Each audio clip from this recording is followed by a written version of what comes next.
আসসালামু আলাইকুম রহমতুল্লাহ। ওয়ালাইকুম সালাম। কি অবস্থা? ভাই এই তো আলহামদুলিল্লাহ। কি অবস্থা আপনার? এই তো আছি, বসে আছি। গোসল কি দিয়া লাইলেন নাকি না?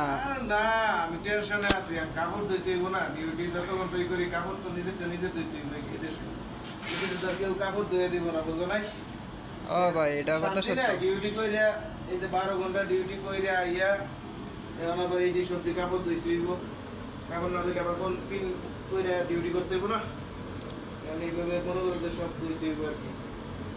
না দিলে কোনো কিছু হয় না। কাপড় না দিলে মনে হচ্ছে দেখুন গায়ে দুর্গন্ধ থাকলে তো আর আমরা ডাইট ফুডে চাকরি করি না। এই ডাইটের কারণ মনে করো যে কাস্টমার তো সব সৌদি আর আসে, এরা আবার শরীরের গন্ধ আসলে এটা আবার পছন্দ করে না। এই কারণে মনে হচ্ছে কাপড় মনে হচ্ছে প্রত্যেকদিন ডিউটিতে আসলে ধুইতে হয়। প্রত্যেকদিন ধুইতে পারি নাই, 3 দিন হয়েছে আজকে জমে গেছে। এই কাপড়গুলো এখন ধুইতে হইব আর কি। এরপরে গোসল টোসল অবশ্যই জেলখানাটা। ভাই কথা সত্য ভাই, আমাদের জীবনের কথাই এমনই, আমাদের জীবনই এমন।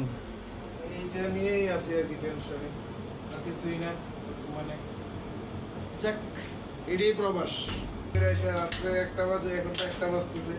কাপড় ধুইতে ধুইতে 2টা 3টা বাজবে, এরপরে না ঘুমানো। আচ্ছা থাকো, তোমার জন্য বসে আছিলাম এতক্ষণ, তুমি তো আসলে এতক্ষণে।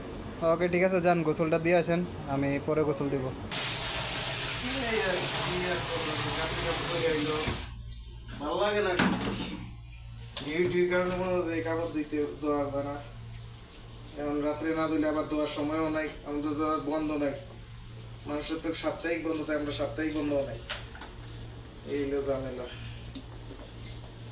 বুঝছো না?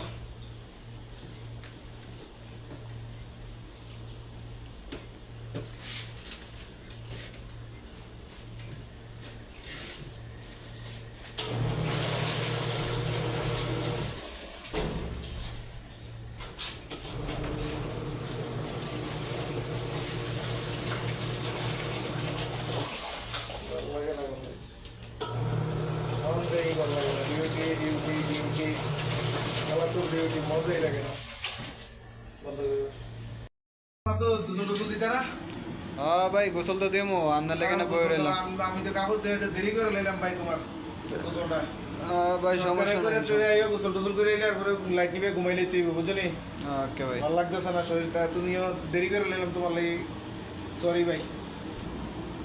হ্যাঁ মাসু, হ্যাঁ ভাই যাও না গোসল দেও না ভাই। আমি তো আজকে দেরি করে দিলাম তোমার, আর মোবাইল দিয়ে দিব রয়েছে 2টার উপরে বেঁচে গেছে। গোসল দিয়েও